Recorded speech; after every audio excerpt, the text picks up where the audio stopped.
everybody, DjGoHam here. Welcome back to the channel. It's Farms of News, baby. Hashtag Farms of News. Today we're going to take a look at the biggest news and best mods that came out this week in Farm Sim. We're also going to take a look at the top stories that dropped in the past 24 hours or so. Jump right in. Starting off with the freshest news first. JHHG Modding finally has his John Deere DB120 planter ready for mod-up testing for all platforms. The 48-row monster has 1,459 moving parts, 2,942 lines of XML programming, 172 flexible hoses, all wrapped up at 36.5 meters of working width. That's insane. An official extended PC version will be on its way, just like always, but in the meantime, we get to admire this beauty. Since this is the first time that it's going through testing, there is a chance that it could fail, so just hang in there. Bring you guys more information once we get it, because trust me, I want to see this thing too. It's so cool. AMG Agri Modding says that the update to their Massey Ferguson MF5400 pack is with Giants for testing right now, and we should see it on the testing list sometime this week. The changelog is version 1.1. They fixed the inside camera shadows, fixed the Nokian tire error, fixed the updated description version to 67, fixed the description update, and added passenger support, which does require the Kubota DLC. We'll talk about that a little bit later in the video. This update is for all platforms, so keep an eye out on the news and new mod videos later this week. And our last top story today comes from BC Bueller Farms. We talked about their co-op mods yesterday, but did you know that these mods are going to be featured in a dedicated area on the updated Edgewater, Saskatchewan map being done in cooperation with Southside Modding and Mapping? It's true. I know it's been a few weeks since we talked about that map, but they're still working on the update right now, and they're still aiming to get it out for all platforms on the Mod Hub. I'm still checking the progress daily, and once they make an announcement, I'll let you guys know. This has been a very busy week with the release of the Kubota DLC, Update 1.6, and tons more going on all at once. With a week like this, information can get lost super easy just after a day or two of videos being released. So let's go over some information that you may have missed this week. During the Farming Simulator podcast on Tuesday, Giants community team addressed why Xbox players lost their mods after updating to version 1.6.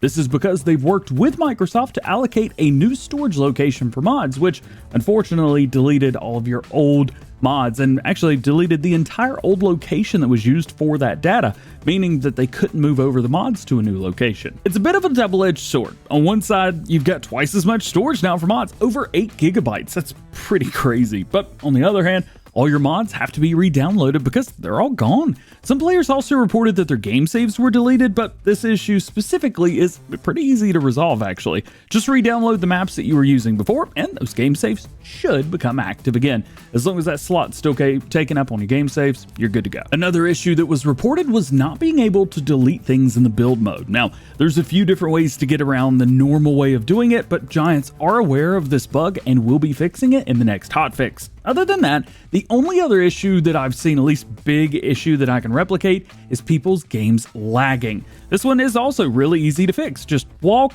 run, or drive around your map. You can even fly around if you guys are on PC. What this will do is reload your shaders and fill up your cache back up, and I've had the same problem, but like I said, it's easy to fix, just takes a few minutes. If you're experiencing any other bugs, let me know in the comments, and if you have something that's really game-breaking that's messing some stuff up, hit up Giants Software, linked in the description, and do the Giants support ticket. Speaking of the DLC, I'm still getting questions about it, so let's address some of those. Firstly, the passenger feature, which is available with the Kubota pack. You do need to own the DLC and have it activated on your game save to have multiple people sitting in the different vehicles available with the feature.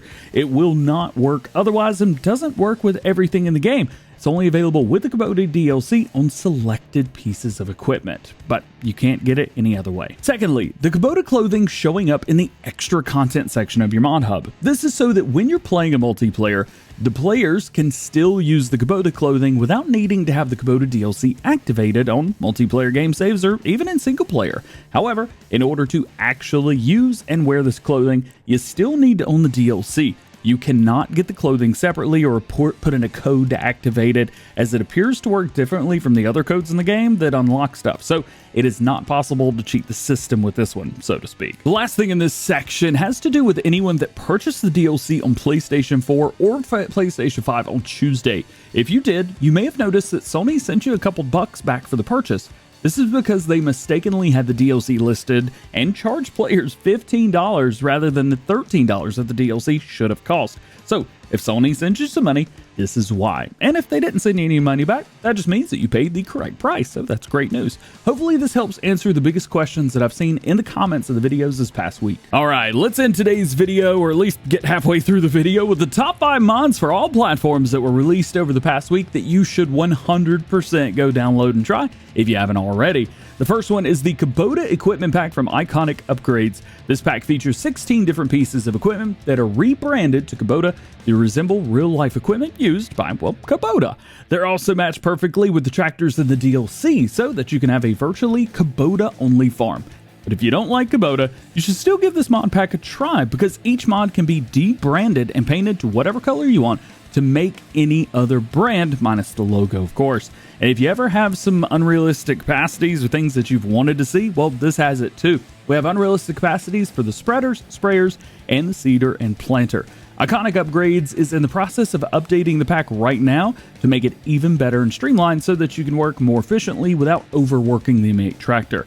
Currently, this pack has a 4.7 star rating with almost 400 votes. Next up, number 2 for the week, we've got the John Deere 4755 from Dominic. This thing is literally the definition of #realism, with my adaptation of that anyway. It's got the original 190 horsepower engine with a top speed at 19 miles per hour. All fine, well and good, but you can get jiggy with it and go for the 890 horsepower engine with a top speed of 93 miles an hour, which makes it the fastest tractor in Farming Simulator right now. It's also got some big old chunky tires with enhanced grip, precision farming sport, and tons of color options. It is truly a mild to wild tractor. This mod currently has a rating of 4.7 stars with over 275 votes. Thirdly on the list today, we have the Simulator 22 monster truck from Viper GTS 96. This is a mod that he released back in Farming Simulator 19, branded as Ford for PC and Lizard for consoles.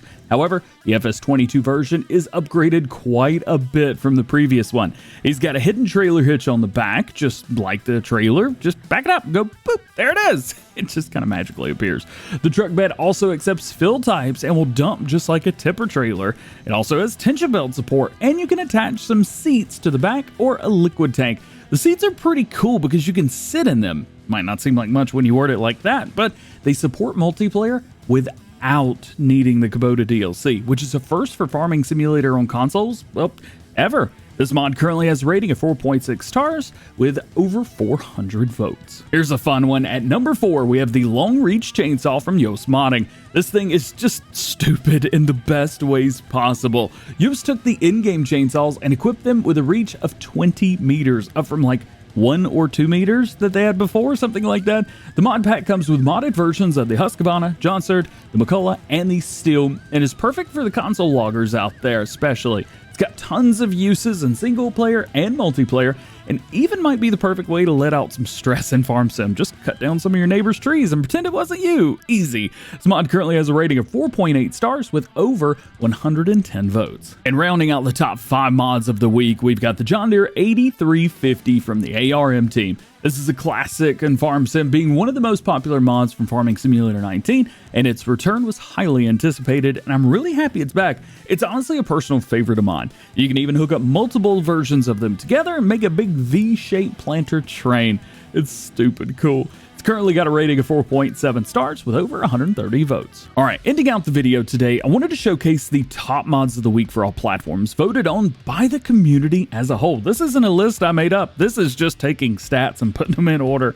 We didn't have any mods that made the list today with 5 stars or 4.9, as we didn't have any of those over 100 votes. But we do have a top list for 4.8 and 4.7. So let's start it off. The first list of mods that have 4.8 stars ranked highest from first, second, and third, firstly is the Long Reach Chainsaw from Yoast Modding with 114 votes. Second highest rated mod of the week is the Harvest Profit from Raster R3 Modding with 105 votes. This one is really neat. Basically gives you more money for normal crops, making not doing production chains totally worth it. Check this mod out. And the third highest rated mod this week with 4.8 stars is the Animal Barn Pack from Alien Gym with 99 votes. As I said, the limit to get on this list is 100 votes, but it's Alien Gym, so we'll let this one slide.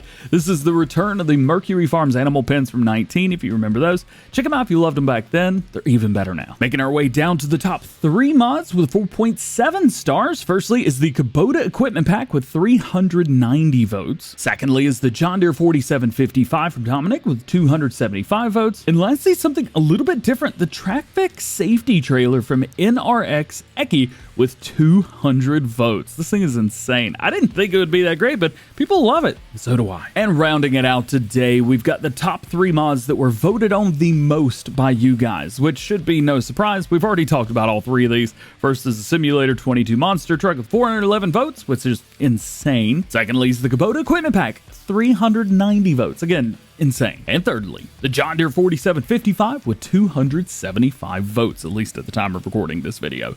All of those votes were accumulated in less than 1 week. Great job to the modders out there this week. It was a fun time. Well, guys, that's going to be it for today. Hope you enjoyed the video. If you did, drop a like on it. Get subscribed if you're new. Join the GoHam fam. Make sure those notification bells are on as well. That way you never miss daily farming simulator videos here on the channel.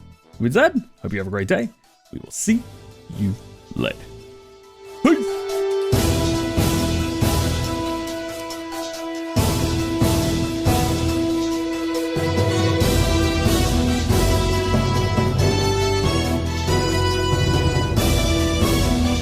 I know the 4th of July is a holiday here in the United States, but Giants are going to be working, so will I.